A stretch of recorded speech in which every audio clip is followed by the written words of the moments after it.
Ертеде жағдайы күн көрсе өте нашар әйел болыпты. Қаладағы туыстарынан көмек сұрауға барады. Кедей тұратын туған туыстары өздері кедей болса да, бар нәрсесін аямай, бейшара әйелге киім тамақ беріп, шамалары келгенше көмектеседі.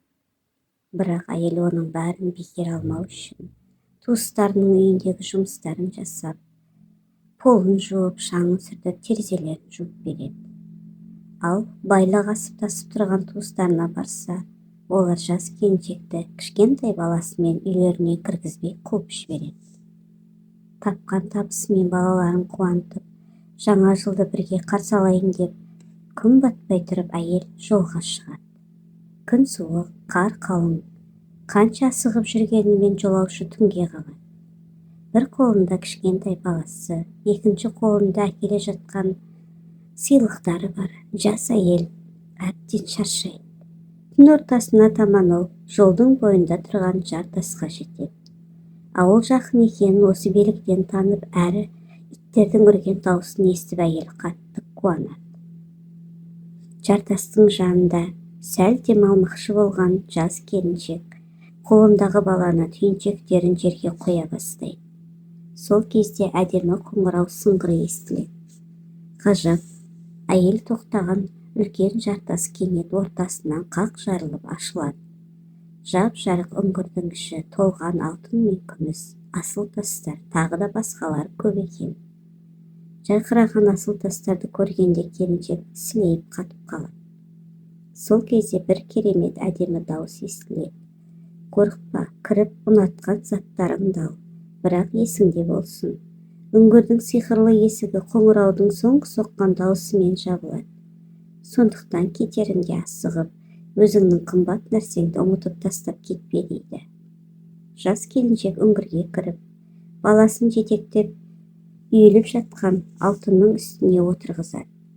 Өзі қолына ілінген алтын білезік, сақина басқаларын да қалтасына сала бастайды.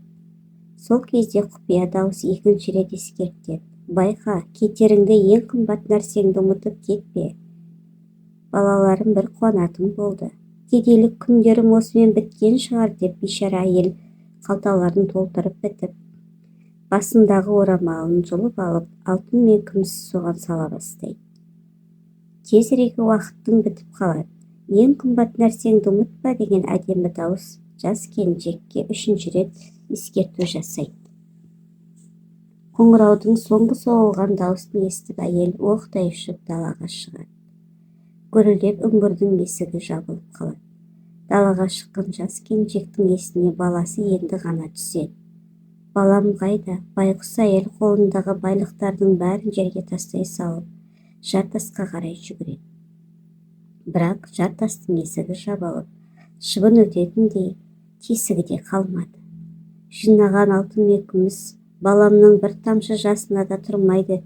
Дүниеде ең қымбат нәрсемнен айырылдым ғой деп келіншек еңіреп жылап жібереді. Осылай баласынан айырылып, жинаған алтын күмістерін тастап, әйел көз жасын көл қылып үйіне қайтады. Арада бір жыл шығады. Жаңа жылдың алдында бейшара әйел қайтадан сол жартасқа барады. Түнгі қоңырау соғылғанда үңгірдің есігі ашылады.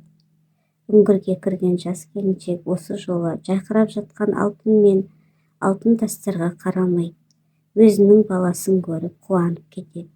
Ең қымбат нәрсесін құшақтай алып далаға жүгіріп шығады. Ауыздан ауызға тараған сөз бойынша, нәрестенің қолында алтыннан жасалған шыршаның бүршігі болған екен.